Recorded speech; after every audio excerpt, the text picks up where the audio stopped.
Sheldon, if we can start, obviously, it looked like Nemo was taking some regular reps there with Dilly. What's sort of his situation, and how encouraging is it where he's at right now? He feels good. He says he feels good to go, so assuming he wakes up tomorrow and there's no setback, then he'll be ready to go. What did maybe you guys lose from not having him in there? I mean, I know he's still a young guy and he's still developing, but he's a guy who can pull the trigger. He's sort of those big game moments. Well, he was the one guy that was really feeling it on offense and finishing chances, scoring from distance, shooting the puck in the net. So that's really what we've lost, is a little bit of that offensive swagger that he has. So it was great to see him find that rhythm. And then unfortunately that he gets injured, but I think that's be a welcome addition to the group in terms of that boost he can give. We just got to make sure we get him up to speed, and obviously the defensive side of the puck is still developing for him and missing time. We just want to make sure you link into that. It looked like you had Paul sort of back up in on that line there. Is the hope that he's going to be back? And maybe what you talked about the last time he was out and came in and provided a bit of a spark after. Yeah, well, obviously we're not happy with last night and not happy with the group, and there's limited options in terms of what we can do to kind of shake the group a bit. But bringing Kotz back in and giving him a good opportunity to not just come back in the lineup, but step into to play on a good and important line. We want to see what he can bring. He has the ability to make a difference. What did you feel the response from your team was today coming out here? I thought we had really good discussions and meetings. Get the type of response that you want to have coming off of an embarrassing and unacceptable night like last night. So that was good and healthy. And then I thought they brought it to the ice in practice, especially coming in practice day after a game.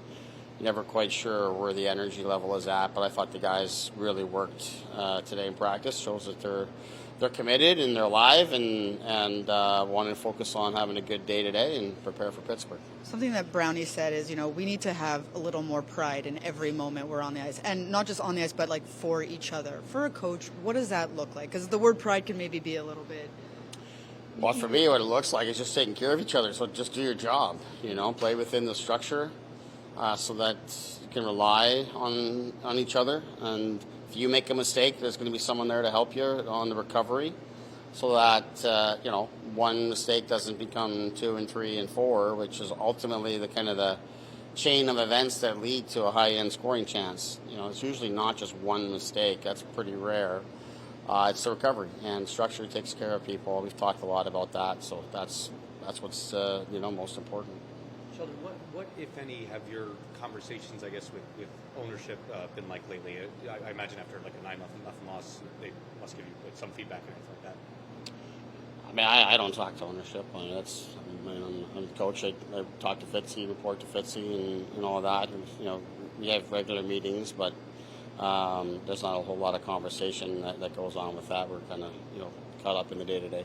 After an emotional game, kind of like yesterday, talking with Connor Brown in the locker room, he said that he wants to see the group come out with some anger in a good way. How do you kind of take the emotions from a game like yesterday and use it to your benefit and not let the negative ruminate too much? Well, that's just it. I mean, and we just talked about what today was like, and that you want to bring it into today and show that you care and have the appropriate discussions, be able to take information and some blunt conversation, be able to take that in the right manner and then bring it to the ice and have a good practice, which is, I thought, what we did. But it's not my first crisis in my coaching career, and I don't plan on wasting it. So today was an important day for me and for our group and for the players themselves. It's just, focus on what you can control, and today it's a good practice day, and then you get an opportunity tomorrow to get out and play. Now, we've been in these situations before, maybe not as bad as last night, but shouldn't take a wake-up call like this. We've had too many of them, but this is where we're at. Let's be real. That's the first thing. Let's embrace who we are and what's going on. Let's not kid ourselves about who we think we are. This is where we're at. So let's get to work and fixing it. Is that referencing also not just last night, but where you are in the standings as well? Like, hey, this is who we are. It's not just last night. I guess I want to be clear. That's what you're addressing there. Yeah, it's like I said. Sometimes you can get caught up in expectation, and that can weigh you down, and you kind of lose sight of the day to day and what you really got to work at. This is who we are, and this is not just a yesterday thing. Listen, I mean, yesterday's game is blown out, and all of that. That's not who we are in terms of last night. But you look at the greater picture.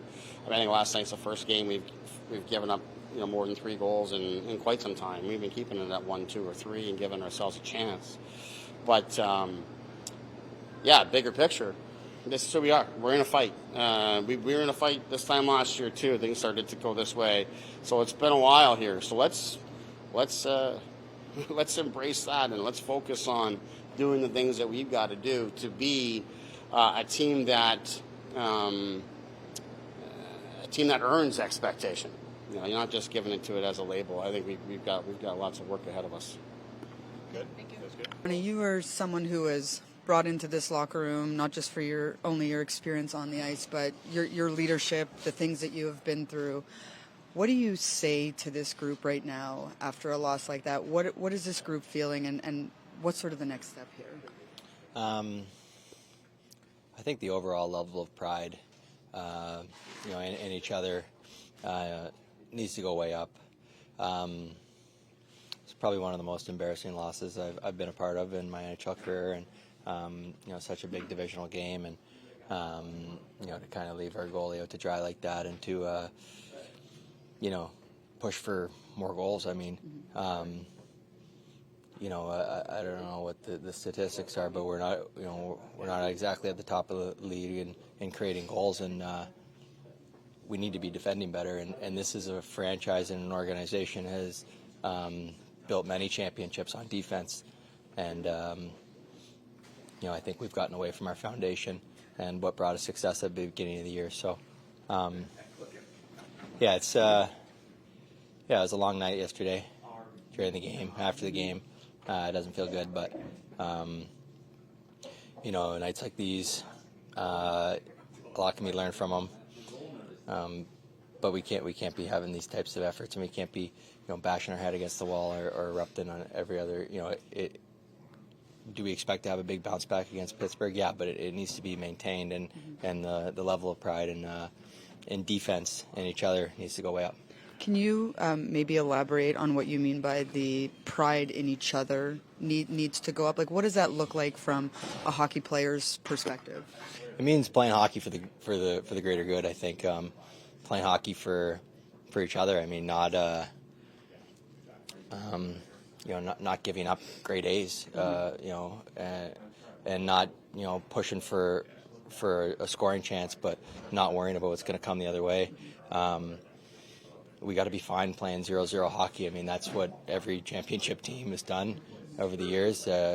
Not just hockey, any sport. I mean, if you want to be taken serious in this league, and we want to have a chance to do anything, and I think that we have the pieces in here. It's important to say that. I really do think that we have the talent in here and the pieces to get that done, but the lesson needs to be learned.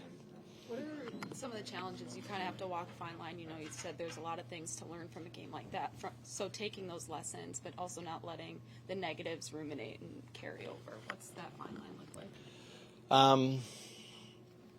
Well, I think that I don't think it's a situation where you just want to be positive. I mean, that's just fluff. I mean, there's not much to be positive about. We just got,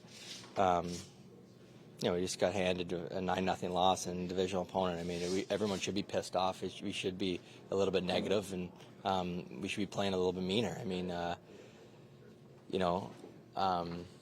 DNA it is in this locker room isn't to go out and start a brawl next game, but that doesn't mean we can't check with our legs.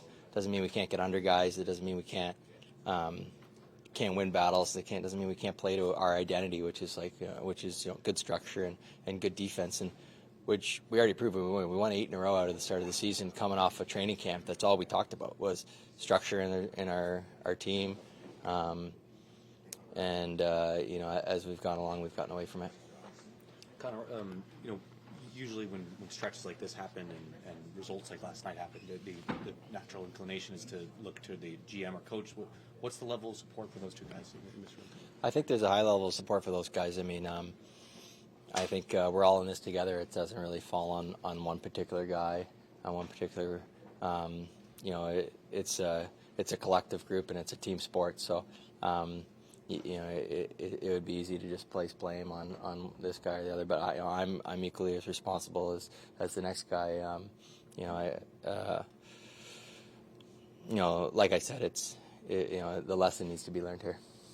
Jake, you're a guy who's been through a lot in your career. Obviously, you weren't on the ice yesterday, but you were on the bench, and you're just as much a part of that whole experience. Just wondering your thoughts about what happened last night, where this team needs to go, and just how you approach a game like that.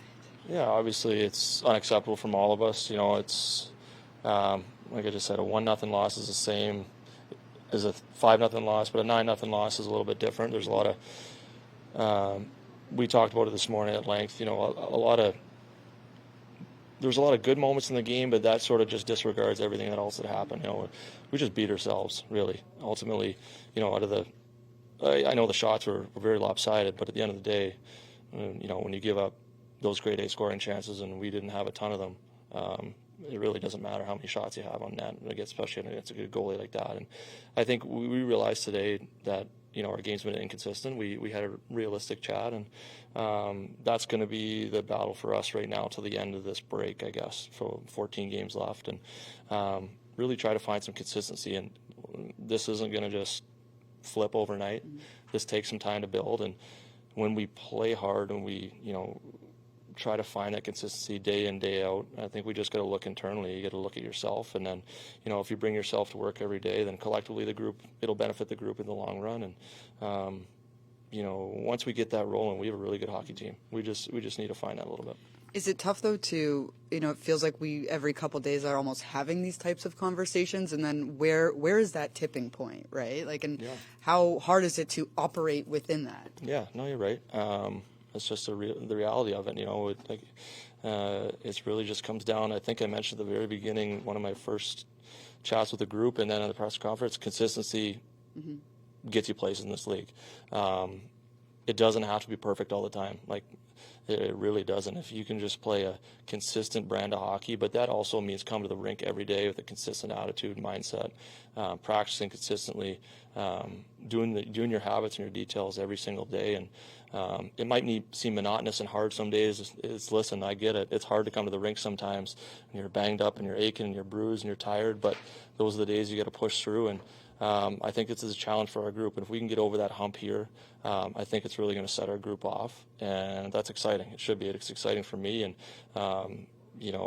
we have so much potential in this locker room, and I want to see those guys shine. Jake, were you surprised at all that you didn't get the call last night? What were the conversations on the bench like? None. That's just the reality of the game. I've been in those situations before. I felt awful for Markey, fellow goalie, a good buddy. You never want to see that, but I've been there too, so I know the exact feeling that's going on. But that's just it, yeah. I don't really have anything to say, I guess. Thank you, Jake. Thanks.